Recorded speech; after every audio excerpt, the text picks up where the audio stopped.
Hello, everyone. I am your faithful Amanda Splatts. And no chat, you are not seeing things. You are not Delulu. I'm talking to Lulu. Lulu Tila are.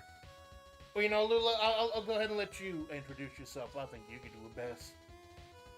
Hello, everybody. I am Lewd, the T-Rex of flavor. I'm green like green tea, and I mainly play nothing but PlayStation 1 games pretty much. Now, playing the classics, man. I'm. I think I'm officially the hag of Flavor Revolution, so my expertise is NES and Super NES and all that. But I do have some fond memories of the PS1. I have bad memories of the PS2 because I had to buy like freaking five of them because they kept Oh breaking. God. Because that's why I believe that may be why it's one of the greatest selling systems of all time, the PS2, because that lens things keeps breaking and you have to keep buying new ones. But the That PS1, man, happened to that me. yeah, it's crazy. But the PS1 is definitely stood the test of time, and Oh yeah. you have. In fact, let's go ahead and talk about recent events. You recently played through. Uh, it's a bit of an obscure series, but it's actually a pretty massive series if you look at it. The Army Men series. Oh yeah. Those games are janky sometimes, but super fun. Yeah. So, what were your experiences with the Army Men series? Playing through those. Uh, some of them were jankier than others, and it seems that they have like two different timelines, if not three. They have like the more grittier Army Men that's more like, I guess, I don't know if you want to say realism. Yeah, quote And unquote. then Like, there's the yeah, you. Stardust Heroes timeline, where there's like a set character and set of characters, and it's more cartoony, more comedic. Well, I'm guessing. Maybe they were targeted towards different audiences because I know originally it was made by the 3DO company. Nobody remembers the 3DO. Don't you dare Oh pretend yeah. that you do. And then there were some that were made by Global Star, Volcanic Force, and it just kind of it's weird that this game series about little green men. I, I felt a little bit sick looking at some of the pictures of it, man. It was gruesome as far as green plastic could go. I know, right? Like in some of the games, you use a flamethrower and they just start melting into like a puddle. And I guess it's trying to get that gritty realism, but getting the rating down to like at Yeah. least a T or something, so you can sell it to the kids. And then Army Man ended up popping up in Toy Story, and everyone kind of forgot about that. But they kept putting out the games, and I was just surprised there's just so much there. But like my experience with the Army Men series is limited to this crappy shovelware compilation disc of Oh board god. games and card games and stuff. And I think they did Army Men Checkers, which was like a What? picture of Army Men and some checkers, and that was it. Oh my! I didn't even know that was a thing. Hilarious.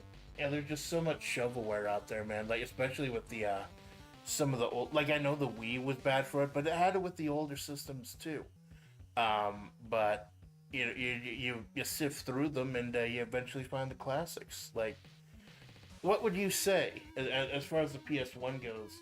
What would you say are some of the classics that people may not know about? Um, Kono was kind of in there.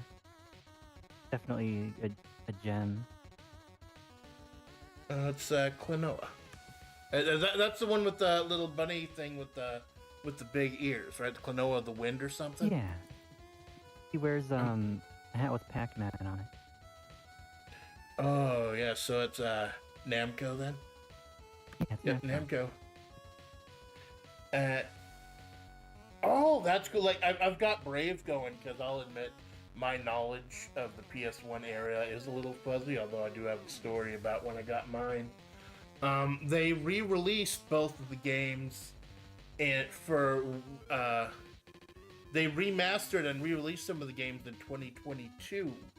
So you can I do have those. actually. Oh, you I do? actually do have them. Yeah. Oh, cool. What system do you have one? The Steam. Oh, cool. I might want to check that out. Because it's not PS1. It was Saturn, though. I do notice that they do release some of the PS1, some of the Saturn games as well on Steam. Like they had Knights, I was thinking of picking up as soon as it goes on sale. But uh, there's always been this question with games like that. Do you go the extra mile, remaster it, remake it for a new generation, or do you just re-release the old one? Because we've seen horrible remasters, and we've seen some great remasters. Oh yeah. Like the medieval for PS4 is one of my favorites. So is that a full remake, or is it just a re-release? It's like almost a 1-to-1 scale. I mean, they did add a few new like bells and whistles with combat and few quality of life improvements. Nice. Because Because I know the you've old been game with a gorgeous coat of paint.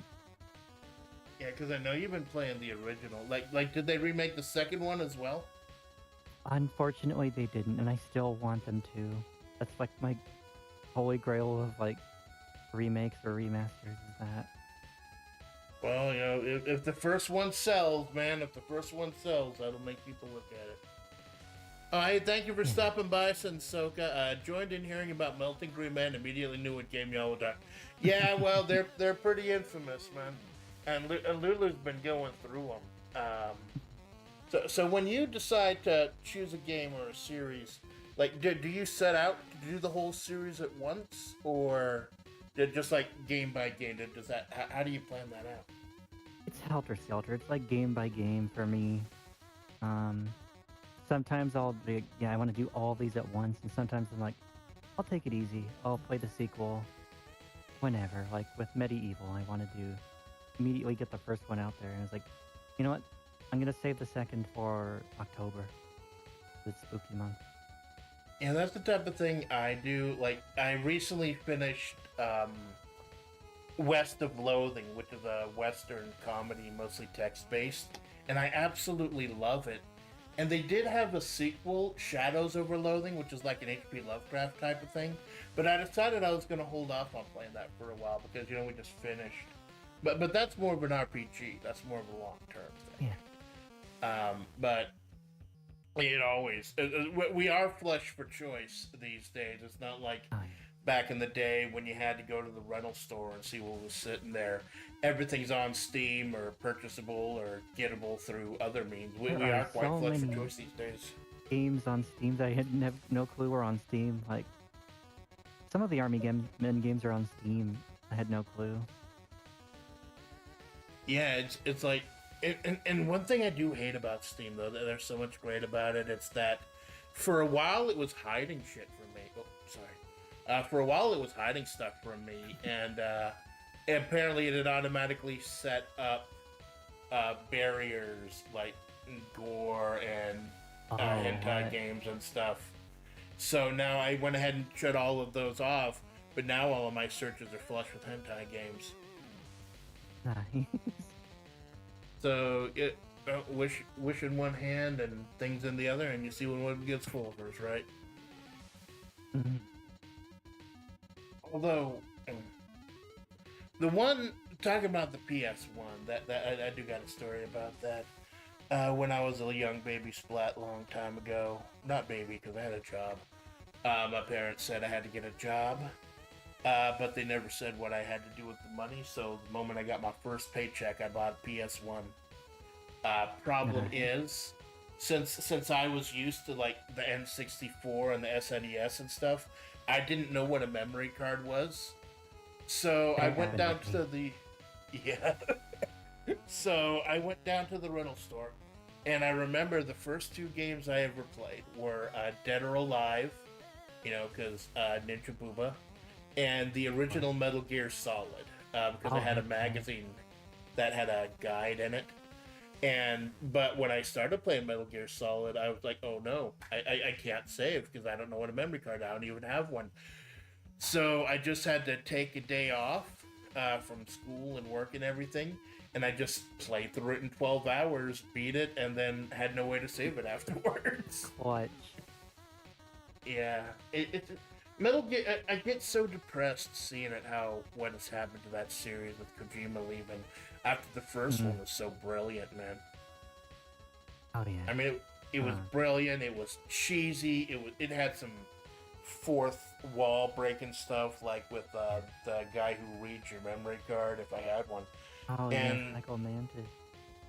yeah, and let's see, the other one, Dead or Alive, you actually unlocked outfits for your character, depending on how long the system, or how long you were playing, which was saved on the memory card, which I didn't have. Oh, So for that one, I just had to put a disc in. I entered practice mode, and I just let it sit overnight. And when I woke up, I'd unlocked like half the stuff. oh my god. Yeah, I had a weird issue when I was playing Crash Bandicoot 2, and I was so far. I was like near the end of the game, and the PS1 froze on me, and I didn't have a memory card. I was like, "What's going on? No, come back." My dad's like, "That's Oh, enough. No more."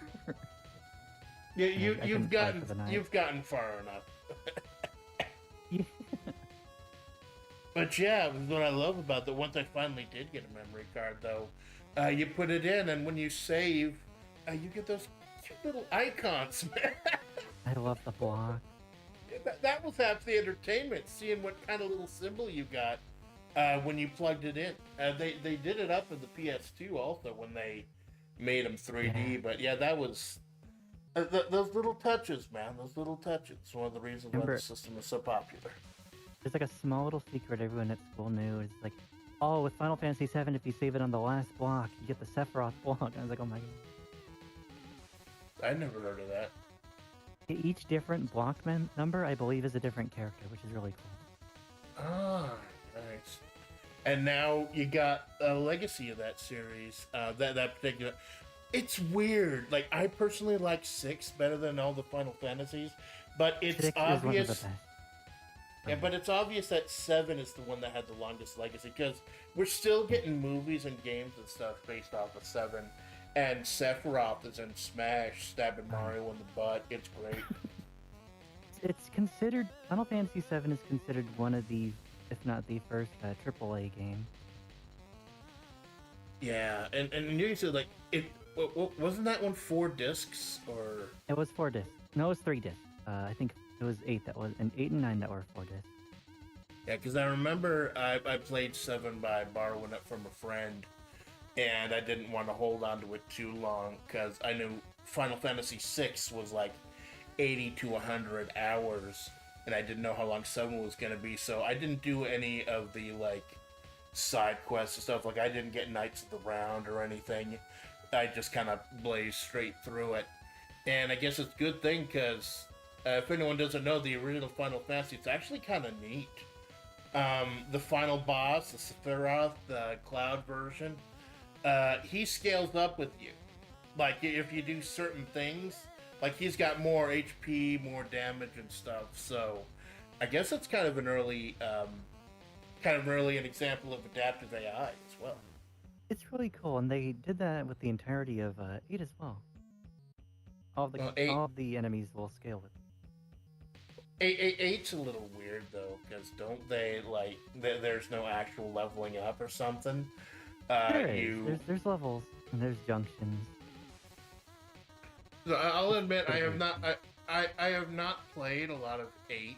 Like I was kind of turned off by the story and the dudes with the gun swords and stuff. How does leveling work in 8? There's 2 different levels. There's the level of your character and then the level of whatever guardian force you have junctioned. It's really convoluted, kind of. And You have to that's get what your summons and equip the summons, and then draw magic from the enemies and equip the magic if you want different stats. it's like there's a whole card game thing, like where you And there's a actually whole use the card game, cards. yeah. And Yeah, I they think, like- adopted it into 14. I think maybe it was like a little bit too much of a whiplash between the medieval and like what had been done from 8, because 9 goes back to traditional low fantasy. At 9, Yeah. I absolutely 9 is my favorite. loved. 9 is my absolute favorite. Weren't they working on a remaster of that, like with redoing the textures and everything? I hope. I know there is an updated texture. I think there's an updated texture version for Steam and PS4 and whatnot. Not 100% sure. I don't have it. I'll get it eventually. Yeah, it's just there's. Well, with my rig, I don't think I'd be able to run a whole lot of the special ones. Like I think it might be chugging along running the N64 also. But yeah, thank you, Kara. It's the characters, too many memorable ones. Yeah. Oh yeah. Cloud and Barrett, Sephiroth and like the ultimate Barrett. dad for me. Sid. Tifa of the Italian Senate. That was a whole freaking thing, man. Bringing her back to the line. Like Tifa did what in Italy? Oh my god. Some people just don't know how to live right, man. Well, people getting certain ways. It's like Street Fighter 6. There was a whole controversy where they were doing a whole tournament online, and someone had a Chun-Li nude mod. They forgot that they'd had installed, and the round started, and after a national play, she was nude, and they had to shut things right down. Oh no! But then that goes back to, there was that kind of stuff back during the PS1 era too, man. There was the rumored nude code with Tomb Raider.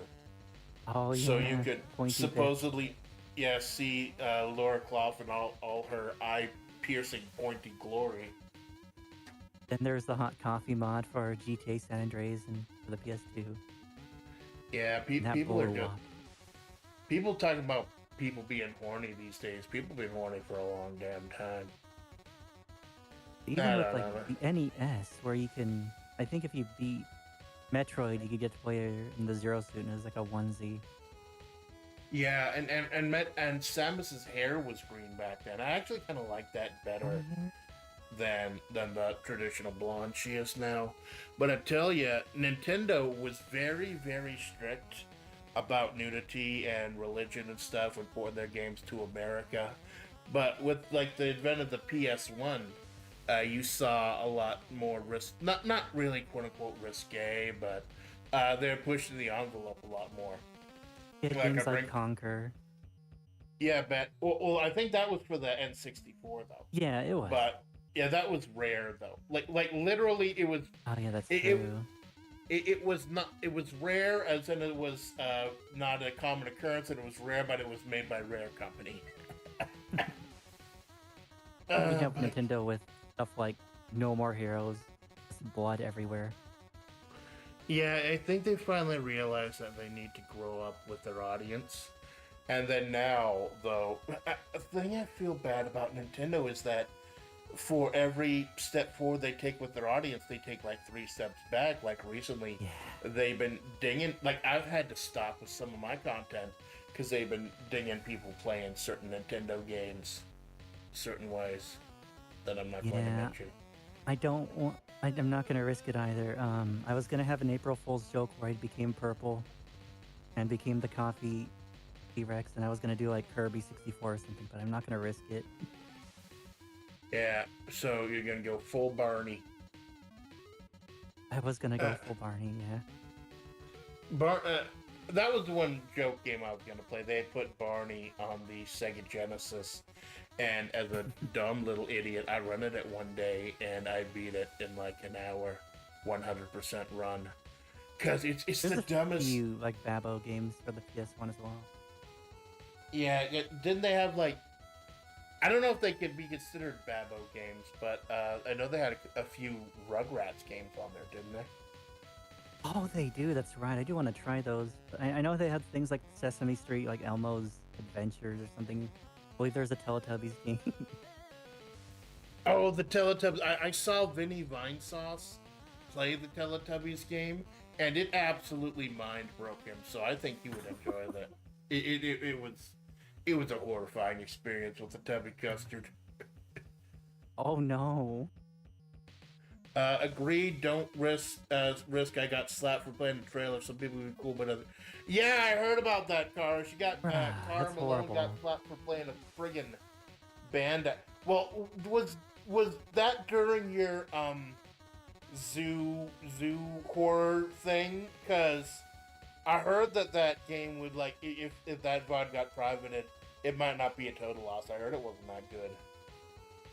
It's like it pushes itself as like this zoo horror monster thing, but it's more like a that illness diagnosis simulator. It just I don't know, man. Yeah, the new one. But yeah, we're talking about this with a couple different people. How I'm just starting out. I've only been here for about like 2.5 months, but I'm not sure whether or not I want to go full time. Go try to make money off of it, just because it's so hard to put all your eggs in YouTube's basket when they can change the protocol or when people can abuse the system at any time. It's like anything can happen. Like someone just starting out could get squashed by any random thing. And it could happen with the big people too. But... Yeah, what was it? Markiplier. There was a small channel that got dinged and penalized because they showed a video of like Elmo Sesame Street characters jumping out of the back of the van and beating a guy up when it was obviously a fake joke video. And then he got dinged for it, and Markiplier said, "Hey, I showed the video on one of my compilation streams. Why didn't I get blocked for it?" And then Markiplier got blocked for it. Oh my god. I think it was Charlie. I think that's how Charlie, Moist Critical, got introduced to the world. The Markiplier stood up for him. Oh. And yeah, it's just, I would love to give it a go, but I feel weird in a situation like that. So right now it's just gonna be a hobby. Yeah. That's the best way to do it, is just like have fun with it, do your thing, and if you get big, you get big. Yeah, like this month I'll try to, I don't like horror games that much because like mechanically a lot of them aren't really good. But I also know that October is Spooky Halloween Horror, Five Nights at Freddy, Poppy Playtime month. So I forced myself to pick up a couple games that mechanically are good but still spoopy. Like I picked up Darkest Dungeon and all the DLC for $9. That's a massive friggin' deal. And I'll be starting that later this week if health/appointments don't stop me from doing that. Like I posted a preview pic on Twitter with San Ruby, but I think I was a little premature in doing that. And I know like it's okay to cancel a stream here or there. It's okay to postpone a stream, but it's just another case if I had a mindset for work, and I ended up putting that mindset to streaming, and it helps, but it can really mess you up. Like putting too much dedication into things that may not really matter. You just have fun with it and take it easy, go with the flow. Best way to just enjoy it. Yeah, I try to remember. I try to remember like this isn't like real serious stuff. I guess it's just I've met amazing people on my journey here, like you and Grub and Kara, Nicola, all of them, and I just want to do right by them. Didn't expect VTubing to be such a positive outlet for me. I expected to hate it. I wanted to go full out too. I wanted to, like, you know, if I'm doing this, I want a model, which is a bad thing to do. People usually shouldn't, you know, dive head first with an expensive model. It's like one of the big no-nos. I wanted the idle experience. I was having it, and I jumped off the cliff with the biggest leap of faith. I'm enjoying it greatly. You got to remember, if you're going to do the full idle experience, you're going to have to dump a boatload of money into it. And I know that's something I just can't do. Like this chibi I have was made by a fan, and I used AI to make one for San Ruby, my alt, and I'll be premiering that during... the plan is right now is we're going to do my first watch along on Tuesday night, Manos the Hand of Fate. I apologize in advance to anyone who's watched that movie.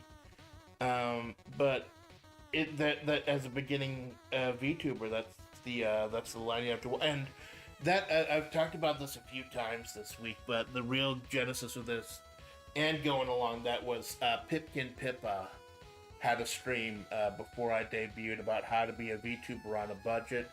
And one of the biggest things she said was do not buy something that you would not use if you were not normally a streamer. Like buying the computer and getting the internet and stuff. That's the type of stuff I would have done anyways for working from home. So you just got to be careful. You just got to gauge how much are you willing to put in, and are you really throwing bad money? And do you really want to do it? Do you really have that drive to do it? I think I'm still trying to figure that out. I feel bad because I went against everything she said. Well, Yeah, sometimes I got the model, got the computer. I wanted the computer because it's like, you know what? If I can't play Cyberpunk, I'm gonna be upset. I just. Oh, you got something that can run Cyberpunk. I had to. Nice. It took me like 6 months to pay it off, but it was worth it. Did you get the? I heard that like obviously I can't like my computer can barely run Shadowrun for SNES, much like Cyberpunk. Oh god. But I was able to run it before, which is upsetting. I was like, what? I can't play my game anymore? What the heck? Oh, well, I heard that it like initially it wasn't that good. It's like No Man's Sky. It wasn't that good initially, but they fixed a lot and they did a recent Project Liberty update. Did you check that one out? I believe so. I got the Phantom, whatever it's called, Phantom Liberty DLC. I played the version before they revamped everything, and then I played it after the revamp. I got to see like almost both of the best worlds. Nice. And I guess that's one big thing I keep thinking that like one of the few pros of gaming these days as opposed to back in the day, they can upgrade and change and edit a game, whereas if you back in the PS1 days, if there was a mistake or a bug or something, they just had to re-release it and recall the original. Yeah, and that's a good point that Sensoka brought up, is the GOG version of Cyberpunk lets you revert to the old version, which is kind of cool, because I wish I could go back to that previous pre-patch that they had, which was because the net running in that version was really cool. Although, wasn't there a problem with, like, I read somewhere that it was seizure-inducing, like the certain color or the lights and everything? I had no clue. I'm starting to think of that Porygon episode, too. Oh, Sensoka says there's a Steam game for Manos. Yeah, I saw that, man. The side-scroller that included other MST3K mainstays like Plan 9 from Outer Space. I thought I might check it out, or San Ruby might, because I think the movie's only like a little over an hour. She might do that, but she's doing Darkest Dungeon on Wednesday as well. You can always get it via GOG, yeah. It is neat that, like you said, you could patch things now, because I remember Dylan is unfortunately not a good game. Balan Wonderworld. The final boss, when he attacked, he spammed this like seizure-inducing flash on the screen, and they were able to patch that out. It's really good for whoever wants to play it. I remember I think it was Austin Eruption or something. I forget who it was. He played Balan Wonderworld 100%, so we didn't have to. And yeah, it just looked kind of, especially since towards the end you unlock the Balan suit. That makes the game just way too easy. And then there are just too many outfits that are absolutely useless. Yeah. It's one of those games that had the greatest potential, but fell very flat. It's kind of a shame, too, because wasn't that the same guy who did Knights? And Knights was absolutely beautiful, man.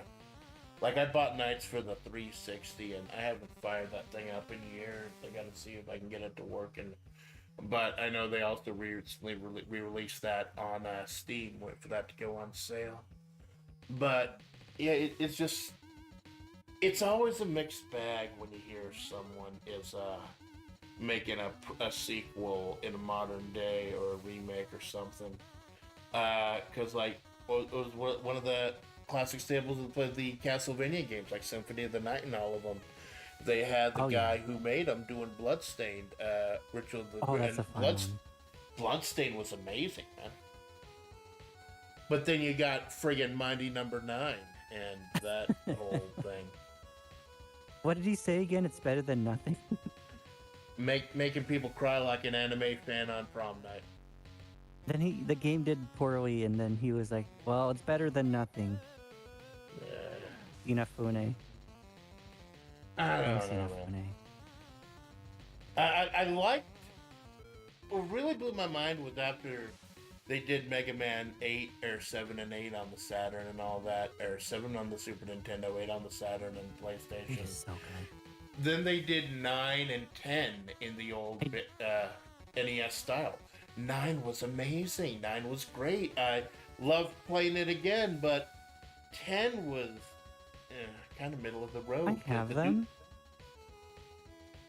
I played 9. It was too hard for dumb Dino Brain. Well, like most of the games after 2 and 3, you're kind of forced to go in the order of the Robot Masters. Yeah, that is one thing. I did like 1 and 2 and 6. I liked 4. That's kind of a dark 4 was thing good. because that was the one where you first got the Mega Blaster. Oh yeah, and 5 I liked as well, with like Dark Man and Evil Proto Man and all that. And they hid the different, like the icon in each, so there was more stuff to look for. I see GOG dropped the Steam to GOG link used to let you get your Steam games on for free on GOG. Oh, I guess they're going to war now. And that's another. I don't want to touch GOG, not for any like moral reason, but because I have so much crap I've already downloaded, man. It's just another launcher. Like, I'm playing Uno last night because I needed to clear my head, and I needed to log into Ubisoft for some. Like, I'm not playing Assassin's Creed. I don't give a crap about that. It's just Uno. It annoys me. It's like, wow, this game is like, I bought this game for like $10 and it just came out like a few months ago, and I was like, heck yeah, and I loaded up. It's like, oh, sorry, you need like the EA launcher to play this game. I'm like, are you freaking serious? I mean, it's free. I downloaded it from Steam. Yeah, but that's another thing you have to download and another password you have to remember. Because I use different passwords for everything. Launchers. I have too many launchers because of every other game needing every other launcher, even though you bought it for like one of them. They're trying to get their own cut of the pie, man. While you're on that launcher, hey, why don't you try these games? Or why don't you purchase these games? It's the same. It's like with streaming services, man. Like I don't subscribe to streaming services because there's just so damn many of them, and they keep divvying up the content. There's so little. Like there are actual websites now dedicated to letting you know what content is in what service. That's insane, man. It's almost as convoluted as buying the recent Hitman games. Oh, what's wrong with that? What happened there? I think it's Hitman 3. You need a guide to buy the specific version you want. Oh god, yes, I think Ubisoft does that. The 5 or 6 different special editions of Assassin's Creed games that have different. Oh god. And what was that? I think it was Watch Dogs. I'm not sure, but there was one of the Watch Dogs games, I think, where you literally could not get everything in one edition. That is scummy. Yeah. Well, it's they've I guess at some point they realized they couldn't be selling video games for $60 a pop anymore, and just had to find another way to make money. Bought a 10. Net. I didn't mean to interrupt. Yeah, go ahead. Oh, sorry. I was just saying. Sensoka said, bought a 10 terabyte and stopped caring about how much I dumb. That's a good idea. Like I bought a 4 terabyte one, just to back stuff up. Like just in case my computer crashes again, because there was a point for like a couple days where I just got a black screen and I couldn't do anything. turns out I was just an idiot leaving all my peripherals like the mic and controller and stuff plugged in, and that like messed with the display or something. I hate yeah, computer stuff. It's always like change one thing sometimes and everything goes to heck. Yeah, and that's why I thank God for Flavor, man, because I was getting all Menhera when it, and like even buying the new rig a few months ago, I was getting all Menhera, and they were able to kind of help calm me down and steer me in the right direction, and that's one of the reasons why I feel so. That's why I call myself your faithful Amanda Splatts, because I'm trying to be faithful to them like they were faithful to me, and there are just Heck yeah. so many amazing people in Flavor, man. Oh yeah. Like I was talking to Kara and Nicola Babaniku Summit. It wasn't really a summit. That's just a marketing thing. Don't think too much into it. And then Grub earlier this week, and we got Mina tonight, one of the OGs, and Zoe Smith tomorrow. It's just the community has been growing by leaps and bounds over the last few months, and it does my heart good to see we're getting new people in too, like Lamone and Susie Oh Blue. yeah. Lots of hobbies. It's interesting. It's it's cool. We need more. And we're getting lots of different types of content too, because Lamone is doing like language and medieval weaponry and stuff, and Susie, I've been watching a lot more Susie than a lot of people, because he's been doing real life streams or just walking out in Japan while he's out there. FlaVR IRL streamer is well Yeah. appreciated. It adds variety. And he does it in full costume, including the witch's hat and everything, and it is absolutely cool. Lots of babbies. Yeah, you're right, Carl. Lots of babanikus who just you cannot stop the babanikus. They came sooner or later. They came just the same. Always stuff going on in the Flavor. I mostly lurk, but it's my favorite. Well, thank you for stopping by, Sinsoka. Aren't you the one who's aren't you the one who's doing like the laser stuff, or am I thinking They of are, someone I else? believe. Yeah, that's the one I believe. I want one of those dang Piba coins so gosh darn bad. Man. It's just so great, and I know I've spent time all this week chilling Flavor, but I just love how there is such a wide range of people, experts in their field and everything. Like even especially with AI, which has a very special tie to Flavor's beginnings. Yeah. You just learn so And much. lots of from it. different walks of life too. You don't see that with many corporations like me and someone else. Just a couple of trans VTubers, lots of bobbies, lots of just men, women,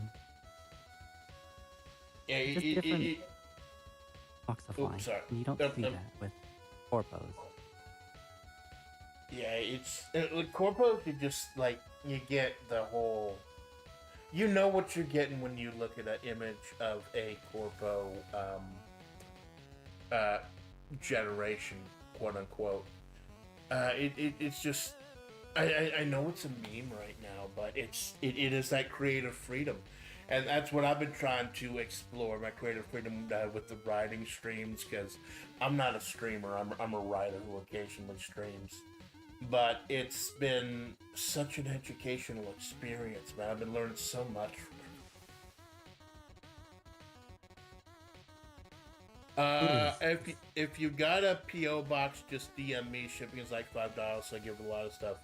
That's nice, man. That's I cool. don't. So But could be in a real I'm still willing just to do it. I don't have a PO box, but I don't mind just doing the real address, I guess.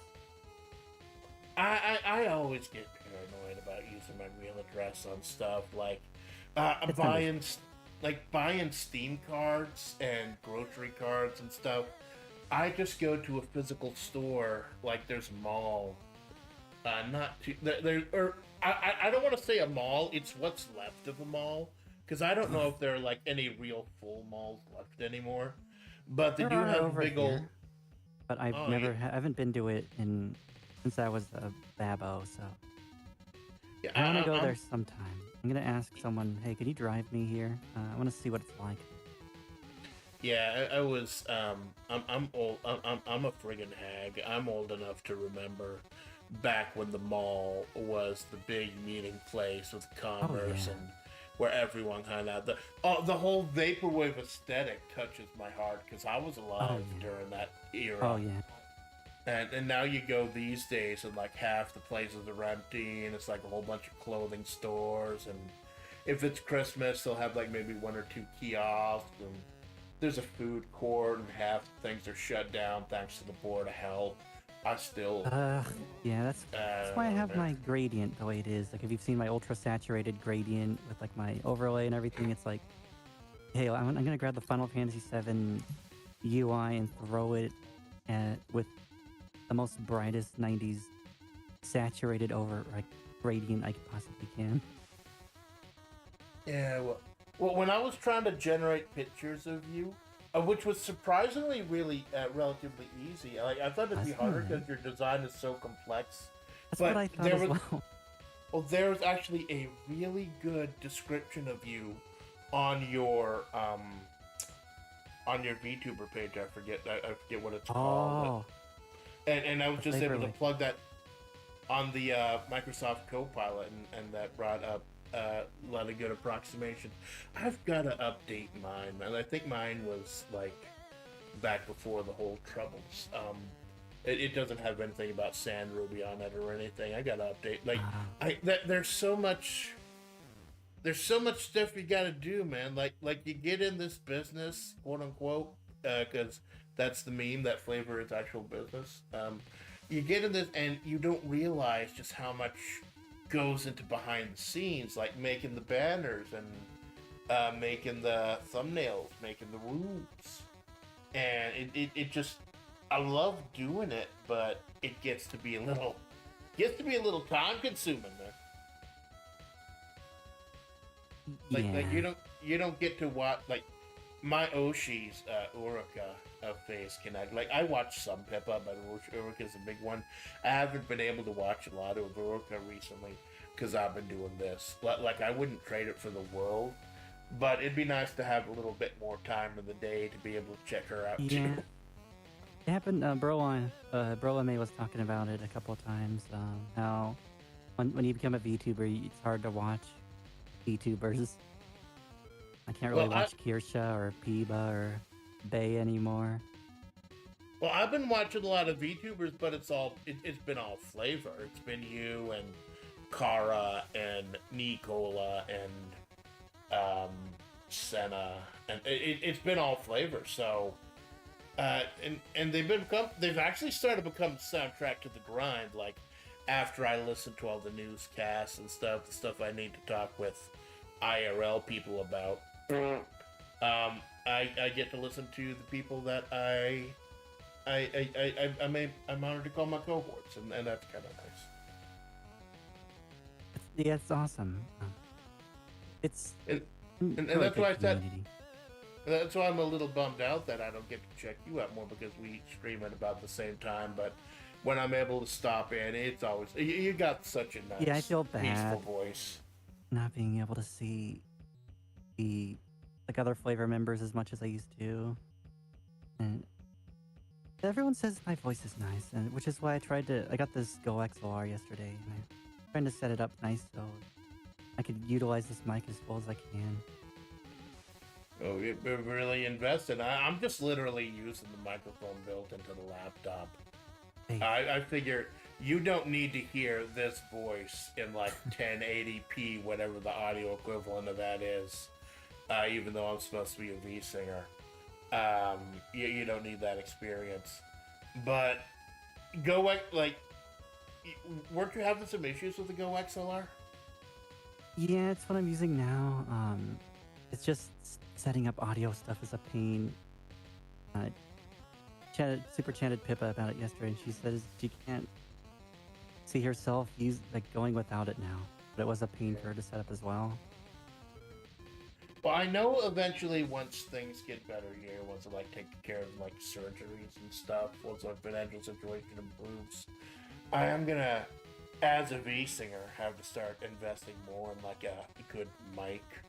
Cause I've been doing karaoke's and stuff, and it's been okay for now.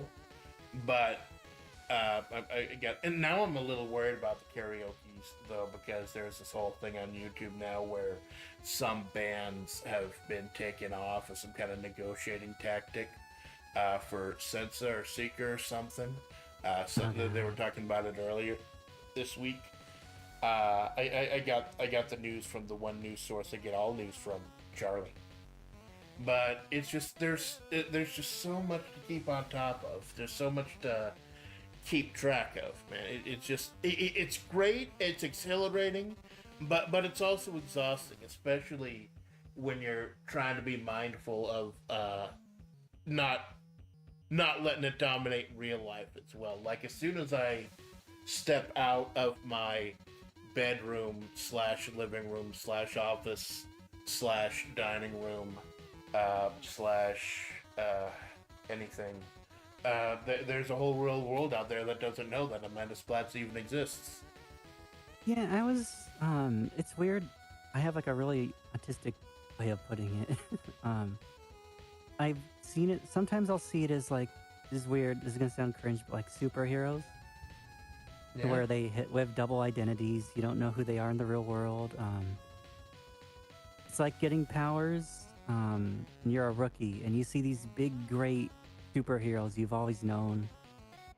If that makes sense. There's those big ones out there, and you're just a newbie starting out. It's like a whole My Hero Academia type of situation.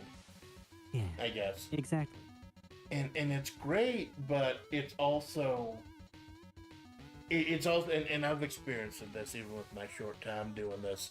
When drama happens or when something weird happens, you gotta, even though you gotta handle your business, you gotta cordon that off to the online space and just go and touch grass. Yeah. The only thing I do allude to like VTubing in real life is my flavor hat, but I could just be a fan. People wouldn't know. Yeah. Well, I sing like when I have the opportunity, when I'm out on business and stuff. I do sing karaoke as well. Obviously, my quote-unquote real singing voice doesn't sound like this, but like if anyone heard me out there singing the Eagles, they might be able to put two and two together. Oh my god! I want to get into karaoke stuff, but because I took choir class and my singing is decent, but I do have that level of shyness, and I wanted to get my audio set up better to do it, but I'm still a little shy. I don't know. I think that would be beautiful. I would love to hear it. But I will go ahead, as someone who does karaoke regularly, give you a heads up. You're going to have to do a lot of settings. Because what I use, I have a filter on my... Just the basic box standard filter that comes with OBS to cut out the voice of the fan and if I go too loud or too soft or anything. And that sets your timing back. Like, if you sing to a song, and then you listen back to the recording, you're singing either a little too fast, a little too before it, or a little too after it. So you're going to have to set up a delay on your voice, and then just keep testing it again and again and again, and eventually you're going to match up. Now, I know with my basic one, it's like minus 100 milliseconds. Like, I got it really fast. But Nicola, who sings with a voice changer, I think hers is like almost 1,000 milliseconds. So it's just going to end up depending on what you end up getting and what you end up using. It's going to be, just like everything with VTubing, it's just going to be a lot of practice. Yeah. And, you know, it's great. You can use these, and with some of the things that have been going on, you can use these skills in quote-unquote real life. Like, I know if you go into especially these days, if you go into VTubing with the expectation that you're going to make money off, it's going to be a business, it's going to be your living, that's kind of a bad... Like, if it happens, then it's great, but you shouldn't be expecting it, especially with how oversaturated the market is today. Like, I believe there are like at least 200,000 VTubers active right now. Crap. Yeah, and then there's like a lot of luck that's involved as well. So it's a metaphor. I forget where I first heard the metaphor, but it was like there are a lot of caveats and a lot of reasons you shouldn't do it. But if you're gonna be a VTuber, you're not gonna listen to any of those anyways. It takes a special kind of person, man. It's all good. You gotta stream when you have the time. Absolutely, Malone. That's one of the reasons why I've been kind of experimental with my times. Like, I had a series for a while where I streamed at like 5 in the morning. Because if you think my voice is bad now, just wait until I'm only like if you really want to hear me at my absolute worst, the first 15 minutes of my Legend of the Mystic Ninja Revenge stream, the second time I tried the game, I'd literally been out of bed 40 minutes before I hit go live. And I've done that too many times. I scared the crap out of myself listening back over just how absolutely dead I sounded. It's crazy. I never knew, like, as I was playing a game, I didn't really click with, this is gonna be, people aren't gonna like me saying this. It was Twisted Metal 2 that people were able to tell by the end of the game I was absolutely miserable, and they're really, like, concerned for me, asking if I was okay. Oh, you mean like you got heated, or? I was just jaded. The game itself was just too much. I guess the difficulty spike. It was jankier. People didn't tell me how. I guess the physics. It feels like you're on ice 24/7. Yeah, I'll admit my experience with Twisted Metal is kind of limited. The only one I played was Twisted Metal Black for the PS2, and I heard that wasn't really like good. the best. I heard it's good. There's like opposing people saying, "Oh, this is the best one. Oh, this is the worst one." Well, I guess a lot of that is nostalgia too. Yeah, and I think that's how it was with Twisted Metal 2, because I liked 1, and then I played 4, and 4 is like my favorite. 4 is really good. You get to play as Rob Zombie. Ooh. I've had experience with that guy because it's always weird when when they have musicians and celebrities and stuff pop up in places that you're not sure of. Like Fred Durst actually appeared in I think it was one of the PS1 or PS2 professional wrestling games as a playable character. Like you had to you had to do some real stupid challenge to unlock him. And then he wasn't even that. Like, I think he had a contract or something where they had to put him in a few different video games. But it's always interesting. It's something you're not expecting. Like when they put Michael Jackson in one of the Ready to Rumble boxing games. Oh my god. Just because he had a contract. Yeah, like there's a whole PS1 game, like with Bruce Willis as the main character. It's interesting. Was that? You know, now that's good. I think I know what you're talking about. I'm gonna have to look that Apocalypse. up. Was that based on a movie or? It might be, because I know there's the Apocalypse Now. I'm not sure if they're connected. I have to. No, Apocalypse Now is a really old war movie. Oh, okay.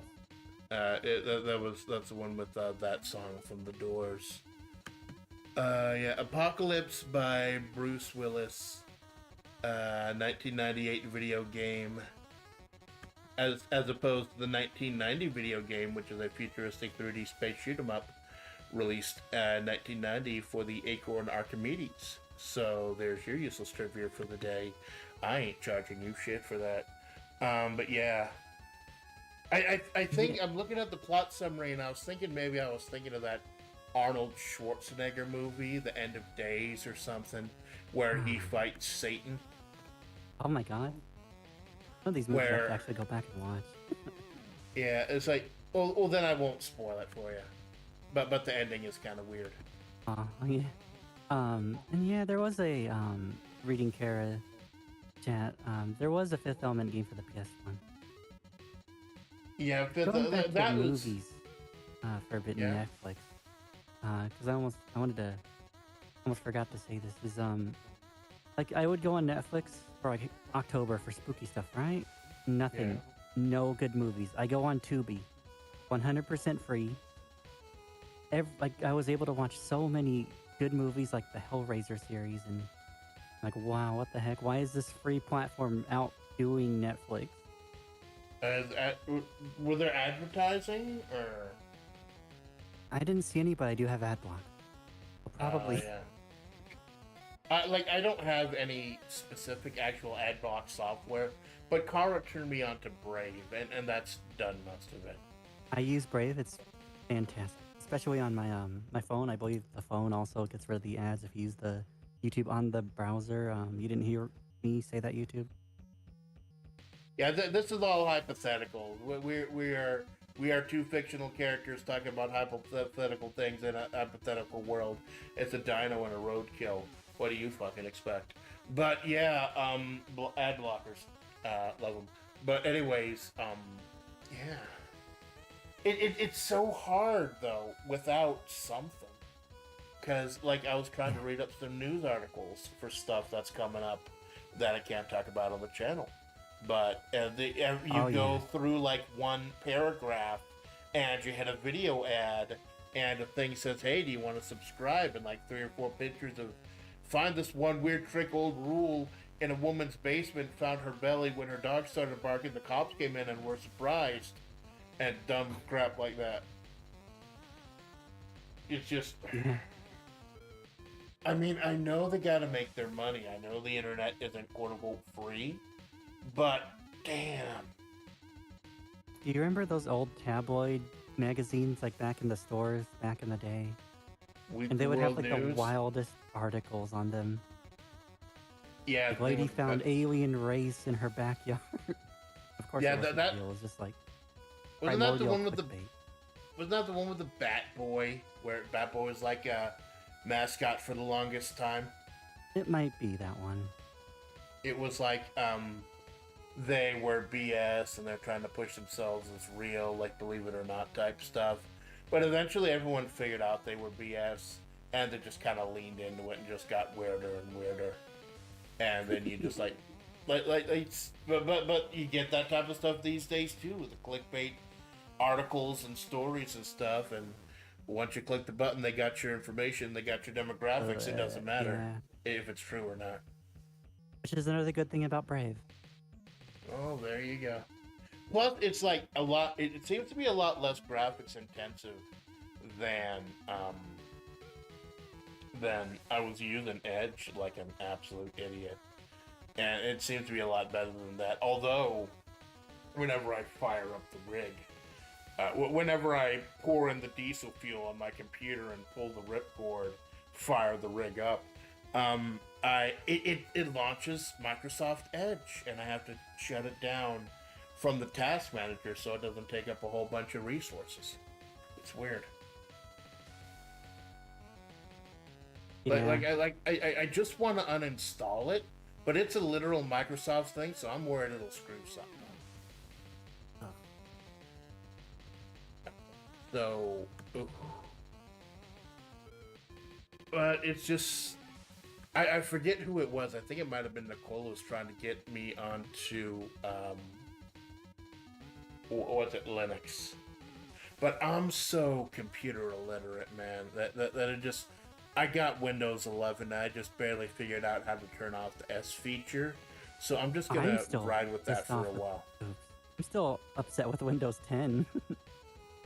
Yeah, it's just, they give me the option to turn back to Windows 10. No, I think I'm gonna see what 11 is doing. And like, other than being resource heavy, which might just be my computer, there's still I haven't had like any massive glaring problems with it. That's really good. I just miss Windows 7, and I've dabbled with I think it's Debian Linux or Arch Linux. One of those two I dabbled with. It was Debian because it had to run Raspbian, because I had a Raspberry Pi for a while that I just messed with as an emulator machine. Well, purely theoretically, of course. But yeah, I've heard those Raspberry Pis are very interesting devices. I want to get a new one. Windows 11 is resource heavy. Windows 7... Yeah, well, I am tinkering with it, Kara Senpai. I'm thinking of switching to 10. But I gotta look into a couple other things first. I gotta back... You I do? have a program called Sledgehammer, which turns off updates. I do not like updates. Windows 10 is better, but it doesn't beat 7 or XP. Yeah, unfortunately, I do get worried about security flaws and stuff, and I think they stopped supporting 7 like some time ago. So I do get worried. I haven't had a virus in several years, thankfully. But Yeah, me I'm not neither. using But 10 or 7 or XP. well, I'm not going on to any weird websites anymore, as far as you know, and none of y'all can prove shit. But it's also like about smart browsing and being careful. And I there's one guy I like to watch, Some Ordinary Gamers, Mudahar. He talks a lot about setting up a virtual box, a virtual machine, and I've been looking into that if it's possible. Cause I actually watched his video on how to soft mod the 3DS. Cool. That was really helpful. I have learned like so much tech stuff and like crypto stuff from Mudahar, and the other one I've been watching a lot of is CoffeeZilla. He does a lot of crypto crime stuff. Like his videos are few and far between, but they're always really good. Like actual journalism goes into them. Yeah, I do love videos like that every now and then. Windows 9 was canceled.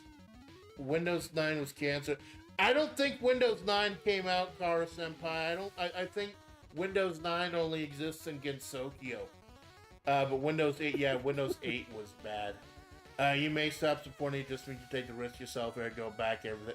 Yeah, I be careful, and I back up to physical disks too. Like I buy a 4 terabyte hard drive or something, just back it up to that just in case.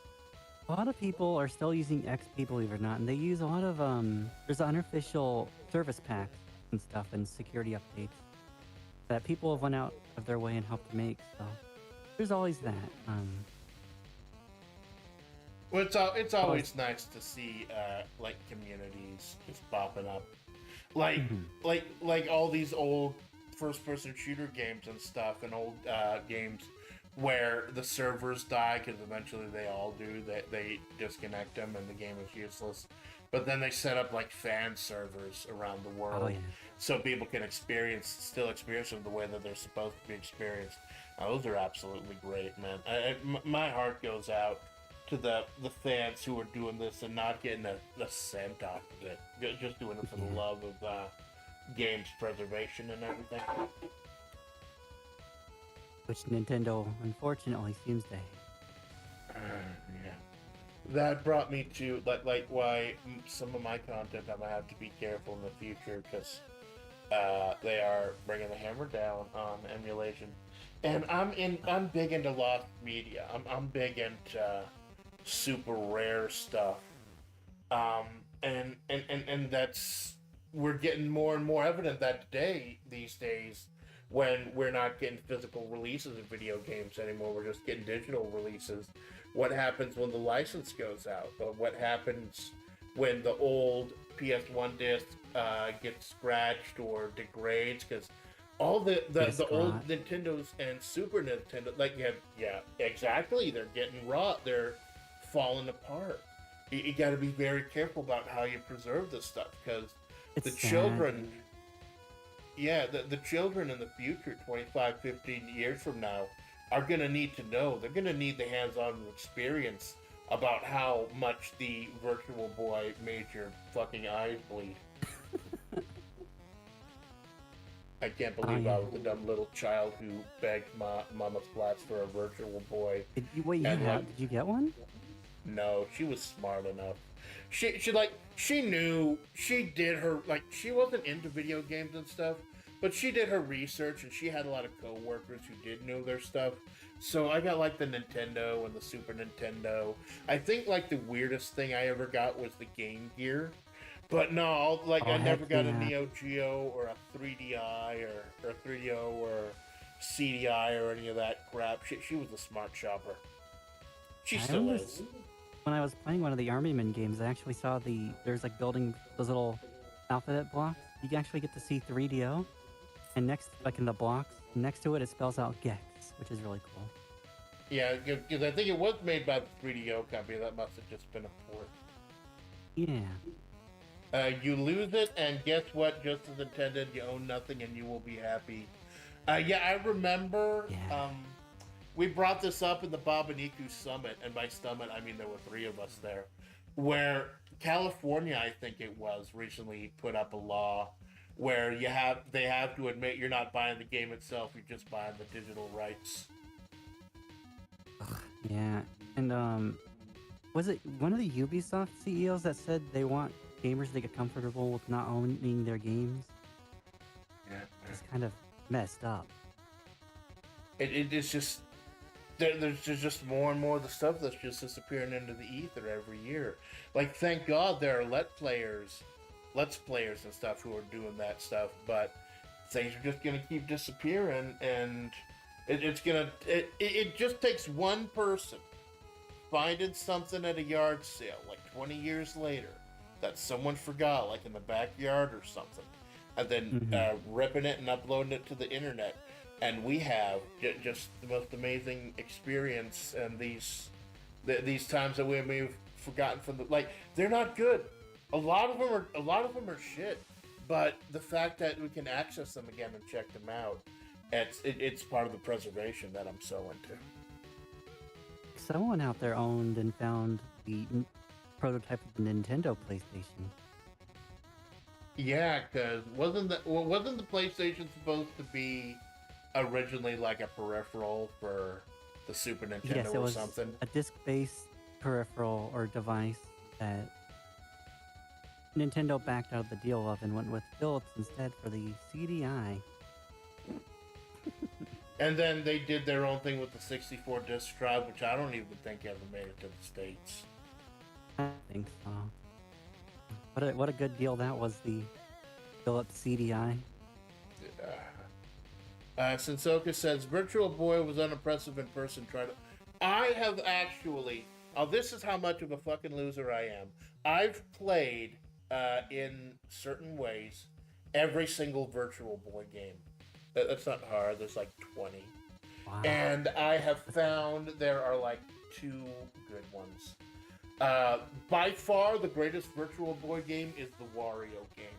Because it's actually like a real Wario game, except you jump back and forth between planes to solve puzzles and find treasure and stuff.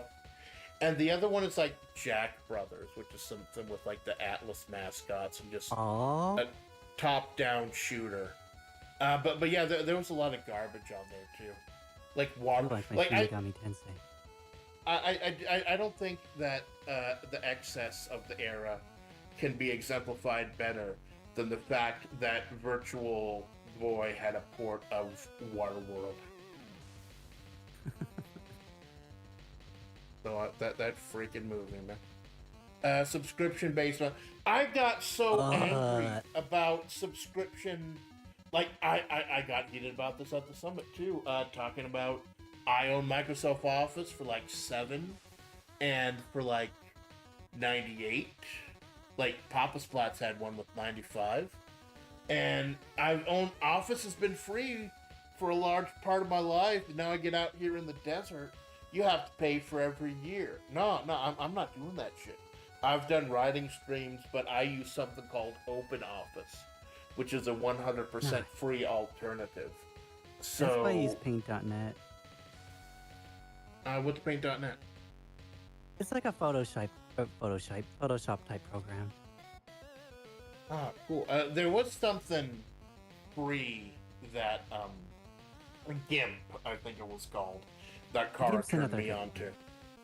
But basically, when I do thumbnails and stuff, I just go to canva.com because it gives you some really nice templates to start with. I do that as well. I use a mixture of I'll make the image transparent and I'll just grab the character off of Paint.net and then throw them onto Canva with the neat thumbnails you can make with them. It's one of the few websites that I use so much that I thought that I might actually just go ahead and subscribe, because like if you pay a certain amount a month, you get a whole bunch of other templates opened up. but I've only been doing this for like less than 3 months, so I have not yet begun to plummet steps. Yeah. That's like kind of was impressive with how much you get for free. It's crazy with what you can do. Like that's how I made my debut slide. Is just made like a PDF slideshow with it. So yeah, and I'm just curious if you'd let them know how long have you been YouTubing? Like when did you get your start? Me, I believe it was March. So it's been like half a year already, and it does not feel like that. Yeah, the time just flies by, man. Like I've only been doing this for 2.5 months, and it's just been, it's just I look back myself, and it's just been a crazy ass ride, and I try to force myself to remember that I'm not supposed to be good at this shit yet. I'm not. I'm still learning. There's still opportunities to make mistakes, but that's why I love having the FlaVR community around to help. Mm-hmm. They've just been some of the nicest people, man. Oh yeah, for sure. Sensoga says, open office / LibreOffice are plenty enough. I do use Microsoft Office with some of the niche quality life features I use a lot. Well, I assume you do a lot more technical stuff. I just write.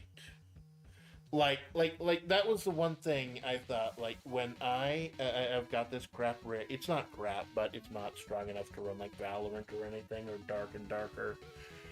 But when I got it at a discount, I was thinking, like, what kind of content can I do?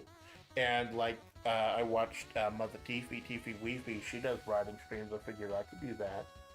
Relatively simple. So I go to open up Microsoft Office, and they asked me to go ahead and start by, and I like, no, I got heated. And when you get heated, things get heated. Like that's what happened with me, and this is my autism coming up. I was like, yeah, I'll check out Breath of the or Tears of the Kingdom. I'll get it eventually. And I see it's like $70. Like, you know what? I'm going to Genshin. Yeah, you gotta be careful, because like, it's great that Steam will show you when stuff is on sale on your wish list, but then you watch out for all the downloadable content and the extra stuff you have to buy. Like, I'll be playing Risk on Saturday with Zosmas, and basic straight up Risk is free. But if you want to get unlimited games and characters and stuff, you gotta buy rubies because it's a port of a freaking mobile game. Oh jeez. It's great if you're just doing base stuff, and I think we're just going to be doing base stuff and whatever the free thing of the week is. But I got so turned off of mobile fucking gaming because of all the microtransactions and everything. Like I said, I know they got to make their money back somehow, but you'd think of it with all the ads and everything. And I thought I was smart back in the day. I fire up the game, and then I turn off the internet connection, the data connection. But no, some of them will just straight up stop. It's there's another thing I hate with gaming is a single player game that needs to be online 24/7. There's no need for that. Yeah, the DRM and everything. It's like when Marvel vs. Capcom 2, part of the Marvel vs. Capcom collection, finally came out. There was a notice on there that almost nobody brought up, that something called Enigma was installed on it, and thank God Steam has started letting you know when DRM and stuff is. What an ominous name. What, DRM? Enigma. Like, it's like, knows what it is. It's like hiding on your computer.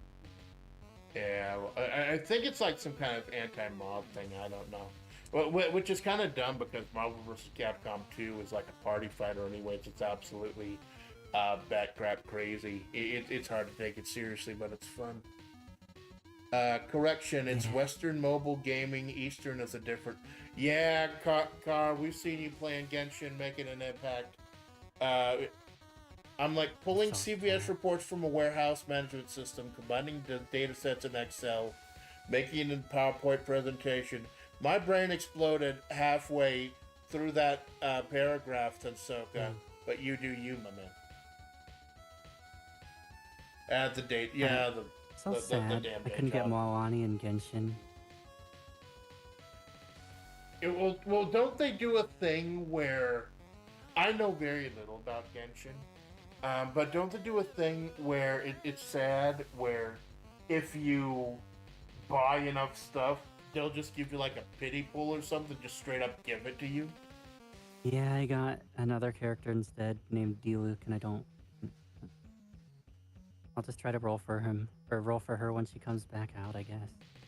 Well, I hope you find your Genshin and it makes an impact. Uh, Thank you. it's like the only reason I know about any of this, the Genshin, is because of the stuff Kara plays, like watching him play Wuthering Waves or something. I guess it's Genshin like. But the world is awash in Genshin likes, and that makes me feel a little sick to say. A little bit, yeah.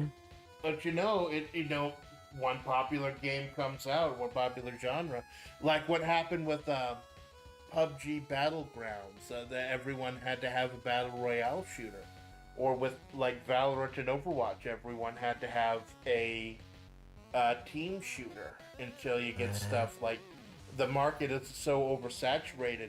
It gets something. What was that one game? Concord or something, where it was only around for like 2 weeks and then they shut it down.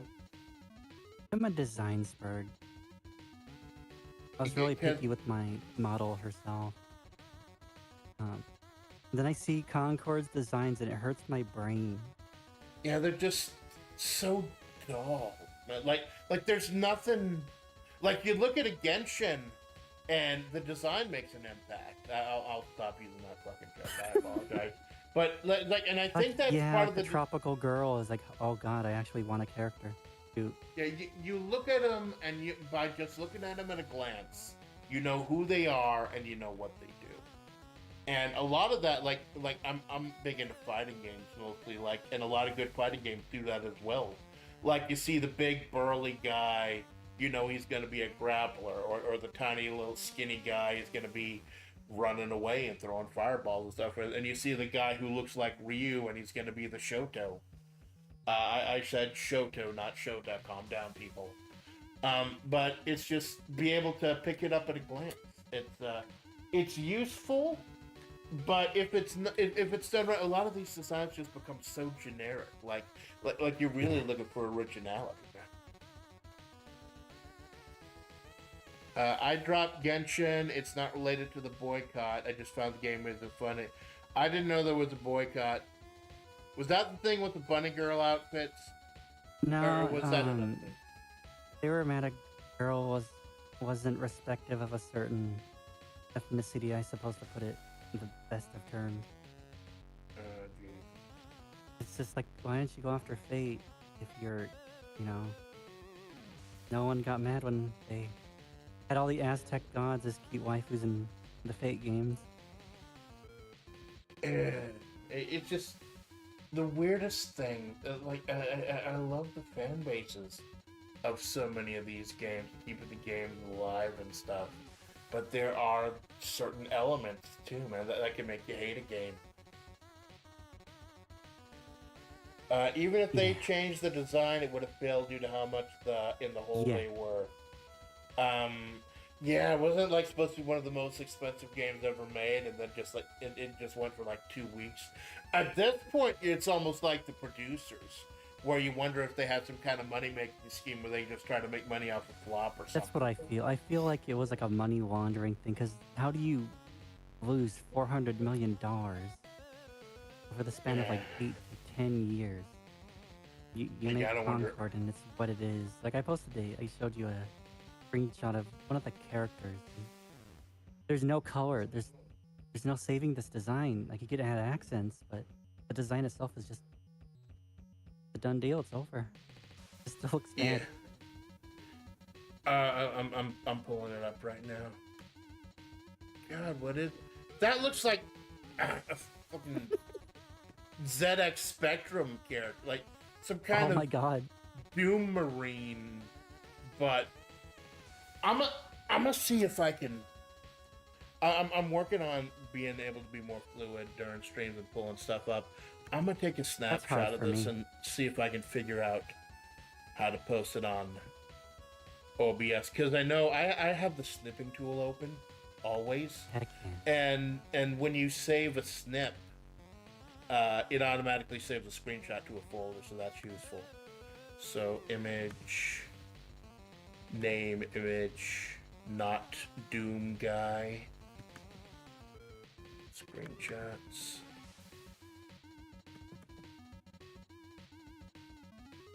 This. What the fuck is this? It's like if Doom had monetization and this was like the standard Fortnite character.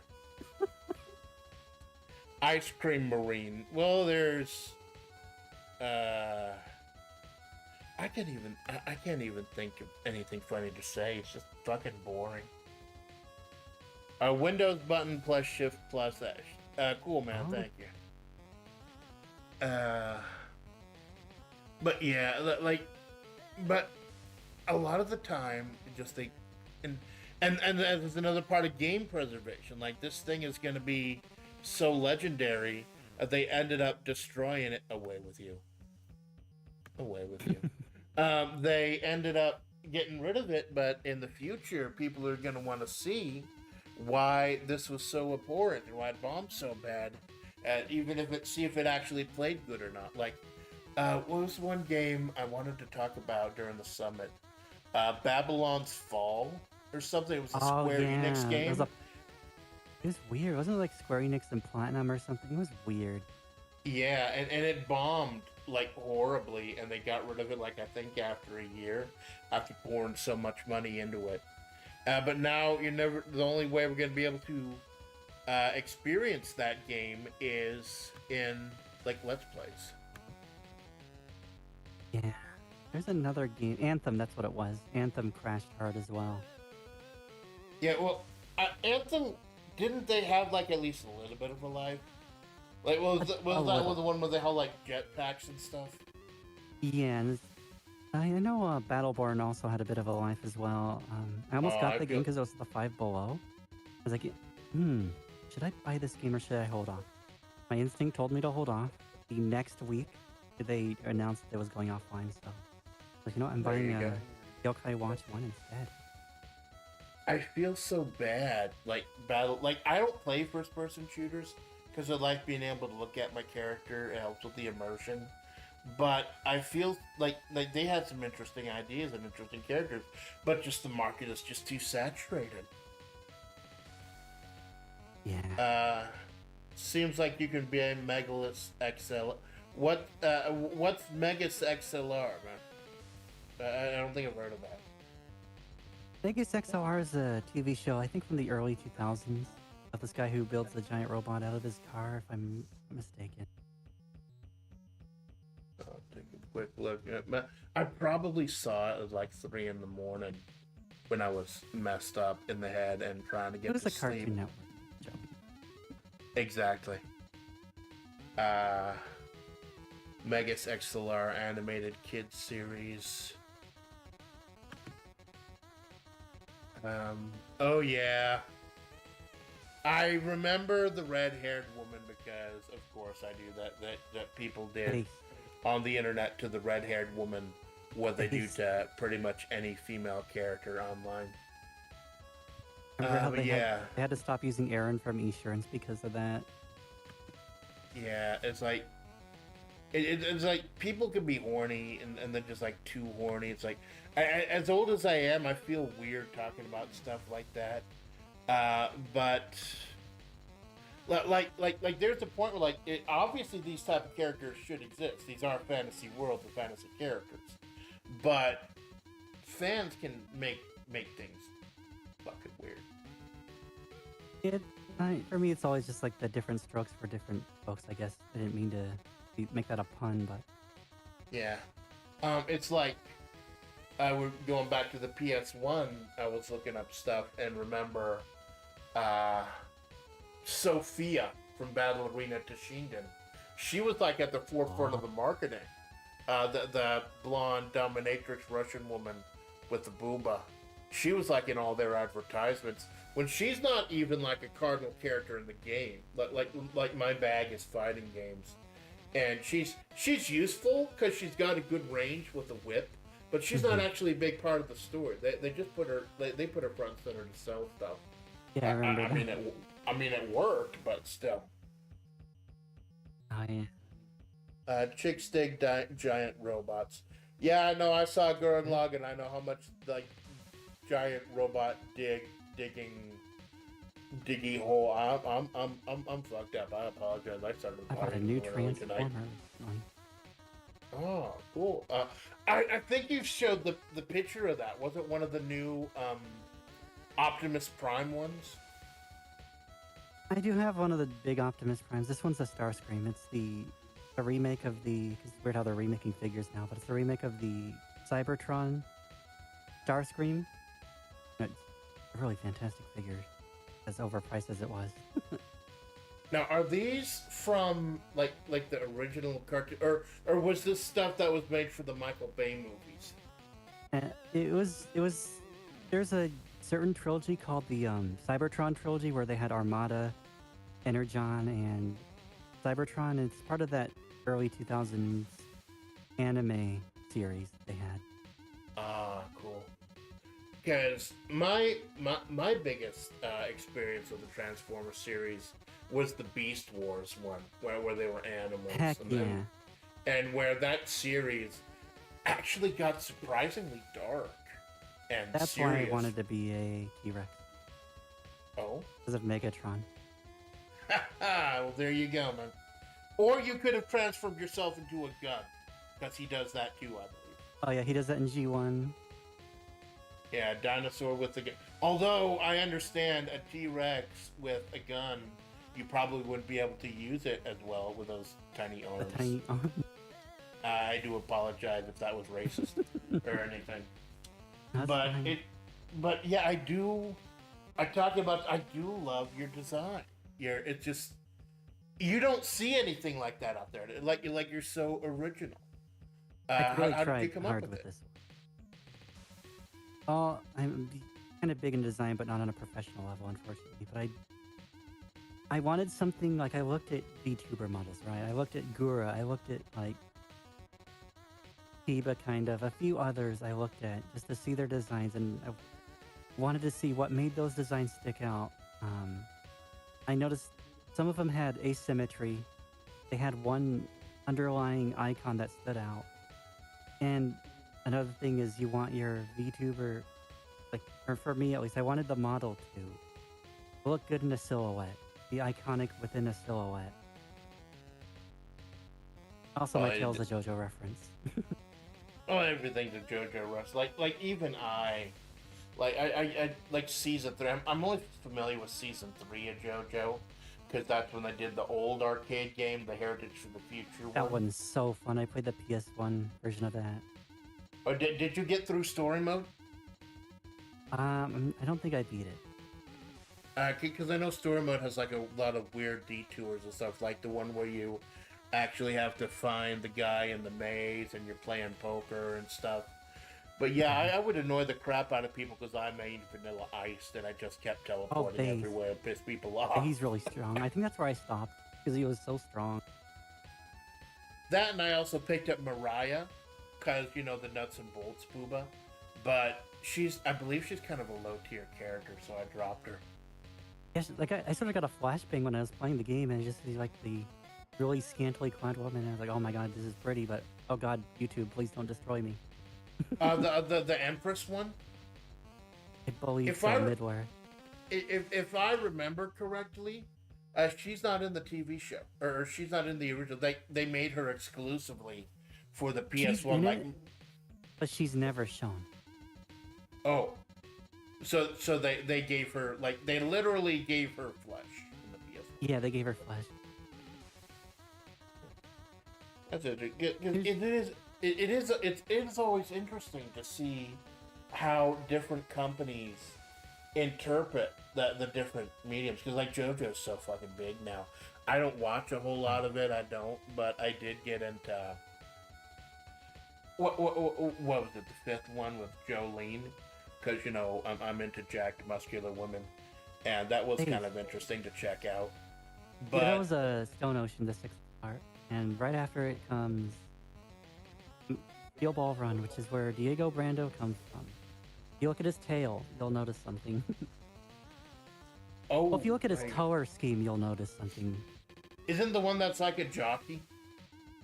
Yes, I posted pictures of him. Um, you'll start seeing patterns. Oh, very cool, man. Very cool. Uh, I wish I could say that Amanda Splatts, as you see her, the OVA Amanda Splatts, was as interesting, but it's kind of just like I told you, I'm a writer, and the way the Her person you design's see cool. now. Yeah, thank you. It's kind of a mishmash of a few old characters that never really got a life of their own. The original Amanda Splatts, if she was in a document, was like an '80s roadkill, like not but like Armadillo or something, Oh. Sailor Moon type of thing. And as interesting as that was, like I just wasn't feeling it because I am an old school anime fan. So what I like to say is that that was the original '80s version, and your faithful Amanda Splatts is the gritty '90s OVA reboot, meant for the American market with violence and alcohol Nice. and cursing and shit like that. So it's great that, and that's one of the things I love about FlaVR also, that it's the level of, you can take something straight up as it is, as it was documented. You could put your own big spin on it, or you can do like you did, just 100% do your own thing, as long as you're, the requirements to be FlaVR are very like slim, like just about. Yeah. It's really more about being the community and streaming semi-regularly.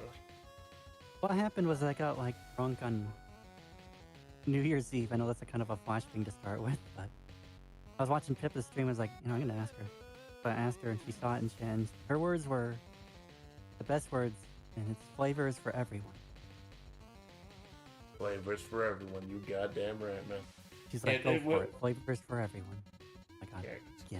Cause, and I feel like that's something a lot of people have forgotten, like especially people who were there for the old days. I know there was some kind of drama going on, but like shortly before I came in, and FlaVR got kind of a bad name. Like I'm not 100% sure what it was, but I'm not gonna dig for it because it's none of my fucking business. But I feel like FlaVR's really getting into a good place now, with people like you and Kara, and we're finally starting to rebuild and seeing new people like Limon and Susie add to that. It's just great to see. And you still got some of the old hands like Lola May and Lola May and Lola May. It's great. Yeah. It's absolutely the greatest indication of what FlaVR is that we got 3 Lola Mays streaming vastly different types of content, I love different that. styles, and it's just so great. There's just so much variety in FlaVR. You get that freedom, and I absolutely love it, man. There's something for everyone, and if there's not something for you, then fucking join, and you can be that something. Mm-hmm. It's just so beautiful, man. And that's one of the reasons I wanted to do this series. This week, Amanda Splatts shoots her shot, collabing with a whole bunch of people, because I wanted to show how much I love them. Like, I leaned really heavily on the community when I got started a few months ago, and I almost felt a little bad about it. So I just want to start giving back, and I felt that this is a great way, because I'm able to collab with you and Kara and Grub all in the same week, and talking to one of the originals in a couple of hours, and it's just it just blows my mind. Just looking at the last 3 months and where I am now, it just it just nothing else but like looking forward to what the next few months are gonna bring too. Yeah. It's kind of like FlaVR and VTubing has just given me so much optimism I used to not have. I was a really jaded, depressed person, and I don't know, VTubing helped me with a good outlet for things, I believe. Yeah, and you got a great community too. Thank Flavor you. got me doing into fan art. Yes, and so Heck Flavor, yeah. I saw Flavor got you getting into a lot of stuff, man. And we're happy to have you doing all that technical stuff too. It's great, and you get some great um you got some great moderation to keeping tabs on everything. And it's just I can't find the words to say it, man. Someday I will. Someday I'm gonna write a fucking song about Flavor, and Heck yeah. I'm a rocket. I'm a rocket one day, and I will not tell anyone that it is finished. I will just bust it out of nowhere at Hey, karaoke someday. It'll be great. you know, one of the things I really wish for Flavor is to see a Flavor concert with people. A Flavor That'd be neat. concert would be that would be great, yeah, but it would have to take a lot of coordination, A lot of and coordination, a lot of time, a lot of money. yeah, it's like I forgot to bring this up with you. I love to do karaoke with you sometime if you're interested, but there are technical limitations with Yeah. not just the latency, but doing it over with two people because then you got to remeasure everything. It's the whole weird thing. Like Yeah. Nicola and I did it; she figured out the whole thing. I'll have to talk to her about it sometime about getting that done. Sensoga says, "I do want to learn the streaming stuff. It's been well. We're happy to have you, dude. I Yeah. definitely look forward to it because you would put out some really interesting, really unique Heck content. yeah. Like I want to all this shit you're doing with like the coins and everything. I want to see that like in action. That would be so cool to hear about and watch live, man. Oh, it's just so beautiful. That would be So, amazing, yeah. just double checking everything here. I'm keeping an eye on the task manager while we're talking all this, just because Uh, I get like there is a pending upgrade, and I don't want to make sure that it's not gonna screw stuff up later. But I that's haven't what I dropped was a worried lot of about frames. yesterday. Is there's just so My, much? What sorry. happened yesterday? Oh no, my Goal XLR, setting it up. Oh yeah, that. That and did you get the duct tape? I was able to just Amazon was able to 1 day it for free. So I just got the Oh, replacement part real fast. nice. I get weird about buying stuff online, worried about people taking it. But I was working from home and they sent me like a couple $1,000 worth computer equipment Oh heck. for work, and no one stole it. I feel so depressed. Like I'm sitting in here in my bedroom, bathroom, basement, office, little room, one studio thing with like a $450 laptop, and sitting right outside is like $2,000 worth of high quality Uh shit, and I can't oh yeah. touch it because it's work. It's for work. When the Amazon package is nearby, I stock the door.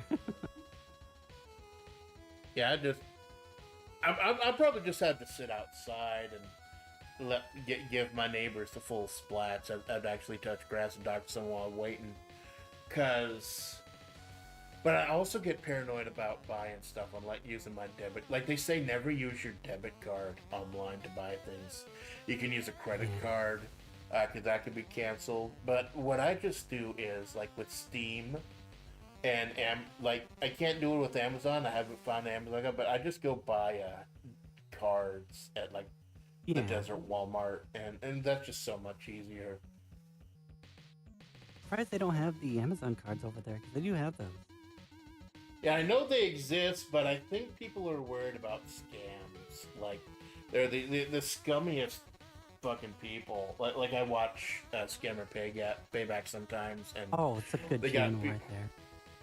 and because like my parents are elderly, and they hang out with elderly people, and I try to educate them. Hey, this is what people are doing these days, and I've had to drill into some people's heads. Like, no legitimate company or organization will ever tell you to buy gift cards to pay for something. This is true. And it's just absurd, man. I swear. And they work on fear, too. They work on fear and trying to intimidate people who don't know better.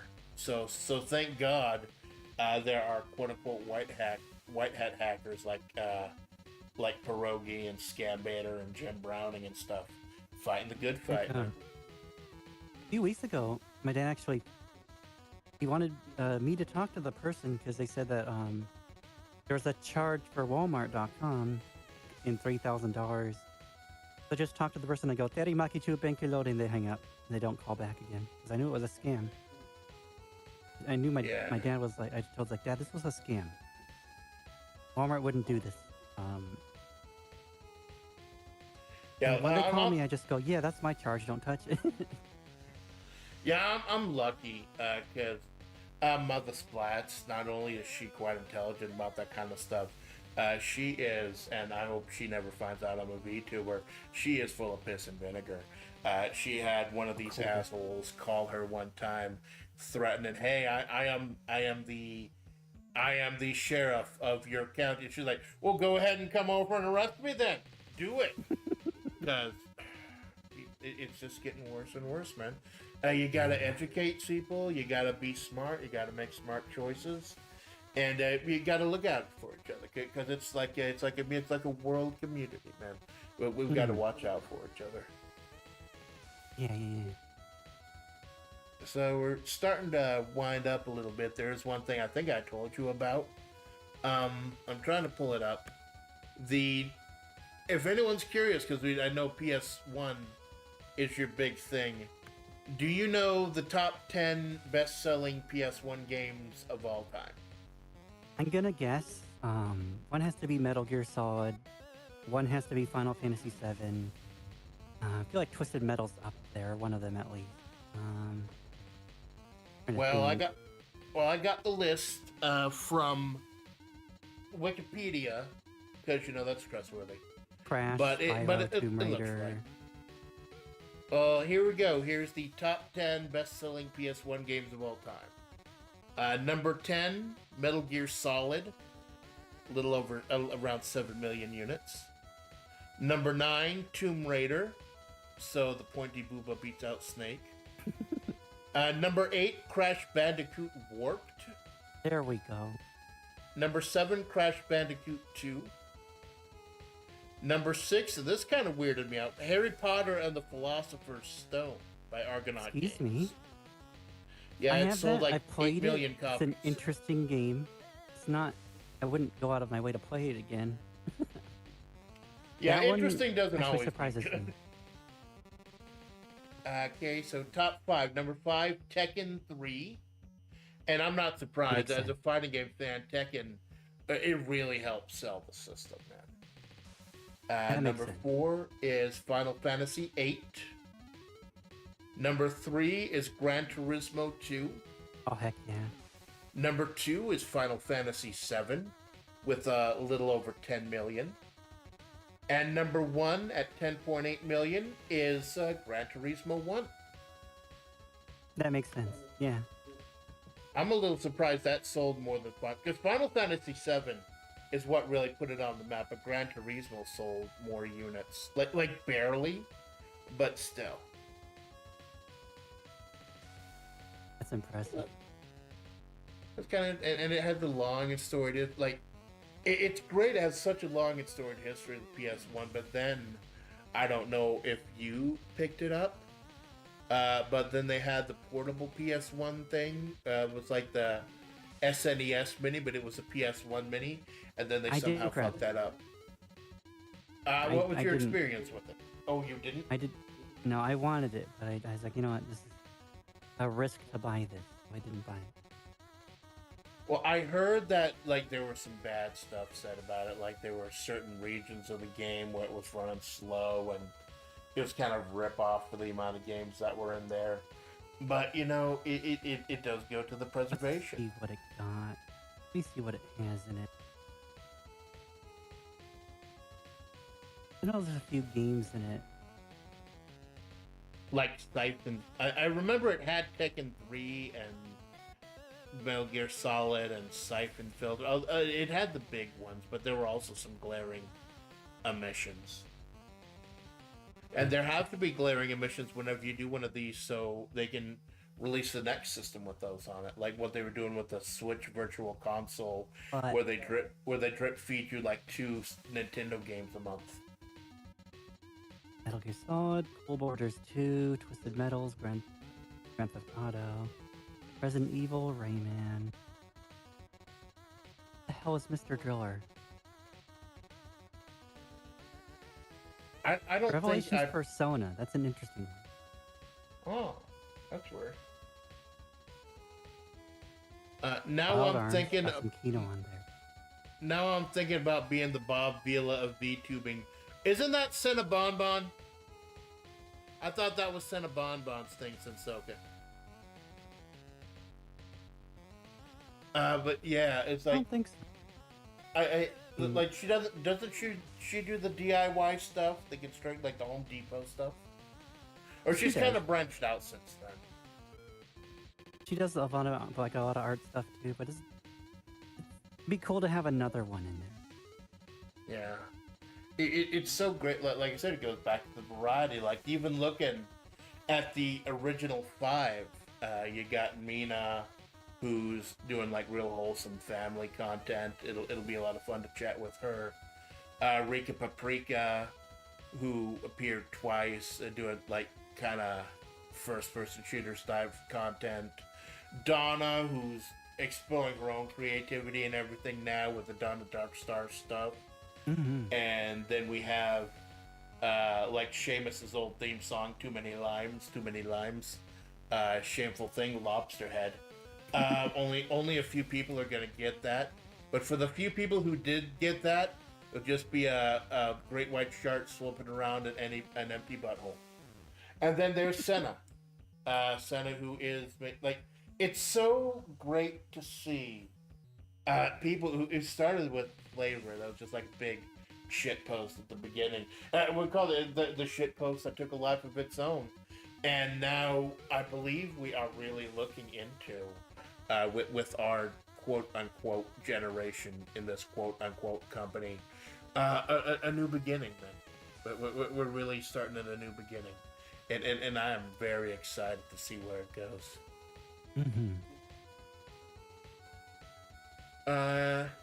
She doesn't do as much physical stuff as I thought. More art and drawing. Can't actually watch much of Senna because she sounds like someone I knew in high school, and it weirds me out. No doxing, bro. But I get you. It's like you can. It's trivial, and I know it's trivial, but there have been moments where I did not follow a VTuber instantly because of something that happened. That's like Iris. When Iris premiered, I was there for the Iris's premiere, and when she premiered, and I saw her model in motion for like 10 seconds, I'm like, done. They did fix it though. They eventually fixed it, and she is a hell of a streamer. I admit I made a mistake dropping her so early, but you know, it's like you said, different strokes for different folks, and you think that, I don't know, with a company like HoloLive that's putting so much money into each of their models, so much practice into each of the premieres, they would have realized what was wrong with their fucking face before they went live. And like I said, she's an amazing streamer, and you know, they eventually fixed it, but and that goes back to flavor too. One of the greatest things. There's just so much variety. If you don't like someone, you can check someone else out. Although I do think y'all should check out Lula Jella, because she got those great chill dino vibes and retro gaming. I can't imagine anyone hating you, Lula. They do, and I'm not gonna, you know. Yeah. That sounds kind of, I didn't mean to sound, I was gonna say that they're allowed to hate me, but that sounds too pompous to say. They hate me. Nothing I can do about it. Everyone has their own. Yeah, minds, I and suppose. and not to touch too much on it, but yeah, I've had get a crash course recently and how to handle the haters as well. Just That was ignore is the best thing yeah. anyone can do. How to handle the haters. That's a tongue twister, but I'd rather they lick my. Oh, look, we're out of time. No, but we're gonna go ahead and wrap up a little bit. It's just been. But like I said, we overlap so much that I don't get to check you out that much. So it's great that we're just able to take a little bit of time out, middle of the day, in the evening. I don't know what fucking time it is. To just be able to catch up and really get a sense, let people who watch me get a sense of who you are, and let the people who watch you survive who I am for a couple hours. It's fucking great. Yeah, it's awesome. It was really fun. I would love to drop. Like, I'd be interested in playing game with you sometime, but I know it's hard to do emulation, quote unquote, or rather by emulation I mean the real Dino console that you use, 100% legitimate. I think I've seen. I'll have to look into it because there's this one streaming collective I really like, New Legacy Inc., who plays wrestling games from like PS1, 2, and 3 remotely using a desktop thing called. Yeah, I was gonna say there's a program called Parsec that I've looked into. Parsec, that's what they use. Parsec, I remember. Heck yeah. I wanted to use it with people, but when I installed it, my screen went black for a second. I was like, "What the hell is it installing?" So I kind of didn't want to push it on people, you know. Yeah, I know it was installing. You should pay online retro games. Yeah, but that's the problem. Unless you install that or something like Fightcade, because it's like with the singing too. If you do it, there's going to be lag and there's going to be latency on one side. That's why, Kara, when I suggested you and I play Final Fight sometime, they have like a share option on Steam. But I definitely want to keep an eye out on Steam for any of those PS1 games if there are options and the abilities to play them over Steam. Because there are a couple games that I've bought that I've had either emulated, I mean Desert Console, or purchased otherwise or gotten for free legally. Where it's just totally the ease of use the of Steam. Button. It's just totally the ease of use of having it on Steam and being able to play it with people. We'll figure it out. We will get it off. We got all the time in the world, baby. Lulu, I do thank you for stopping by. It's been a lot of lot of fun. Thank you so much for having me. It's been fun learning about you. You got anything to plug? I do have a YouTube channel. Like I mean, but I mean, like, do you go ahead? But I'm saying, like, do you have anything big coming up? Like any events or anything? I got the OXR upgrade. Hopefully it sounds decent right now. I'll still work on it later. I do have something. Oh.